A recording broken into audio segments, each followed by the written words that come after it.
जानते हैं, home loan का टेन्योर बढ़ाना आपको तुरंत राहत तो देता है, लेकिन ये आपके भविष्य की आर्थिक सेहत पर गहरा असर डाल सकता है। नमस्कार, यह वाणिज्य जगत जहां हम आपके वित्तीय फैसलों से जुड़े हर पहलू को सरलता से समझाते हैं। आज हम आपको बताएंगे कि कैसे लोन का लंबा टेन्योर आपकी ईएमआई तो कम करता है, लेकिन इसके पीछे छिपे नुकसान को समझना बेहद जरूरी है। तो चलिए समझते हैं इस गणित को विस्तार से। टेन्योर लंबा होने के फायदे।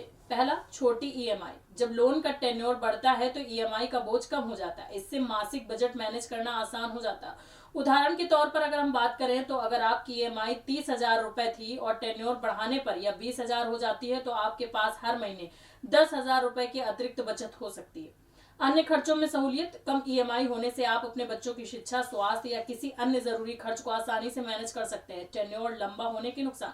ब्याज का बोझ। लंबा टेन्योर आपके कुल ब्याज को बढ़ा देता है। उदाहरण, अगर आपने 50 लाख का लोन 20 साल के लिए लिया था और ब्याज 8% था तो ब्याज 50 लाख रुपए के करीब हो सकता है। लेकिन यदि आप टेन्योर को 30 साल तक बढ़ाते हैं तो यही ब्याज 75 लाख रुपए तक पहुंच सकता है। लंबी वित्तीय जिम्मेदारी। लंबे टेन्योर का मतलब है कि आप सालों तक ईएमआई भरते रहेंगे। इससे आपकी वित्तीय स्वतंत्रता कम हो सकती है। सोचिए, 60 साल की उम्र में भी आप लोन चुका रहे हैं। क्या यह सही फैसला होगा?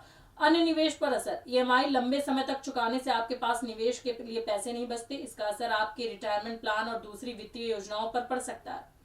क्या करें? सही फैसला कैसे लें?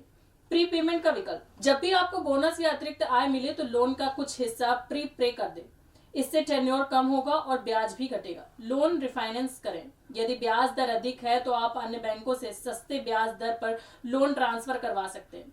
तीसरा, टेन्योर और ईएमआई का बैलेंस बनाएं। टेन्योर को उतना ही बढ़ाएं जितना जरूरी हो। अनावश्यक रूप से इसे लंबा ना करें। दोस्तों, हम होम लोन लेना आजकल जरूरी हो गया है, लेकिन इससे जुड़ा हर फैसला सोच समझ कर करें। याद रखें, छोटी ईएमआई का मतलब हमेशा फायदा नहीं होता। इसलिए टेन्योर बढ़ाने से पहले इसके फायदे और नुकसानों को अच्छे से समझें और अपनी वित्तीय योजना को मजबूत बनाएं। अगर यह जानकारी आपको उपयोगी लगी हो तो इसे अपने दोस्तों के साथ जरूर शेयर करें। मिलते हैं अगली वीडियो में, तब तक के लिए नमस्कार।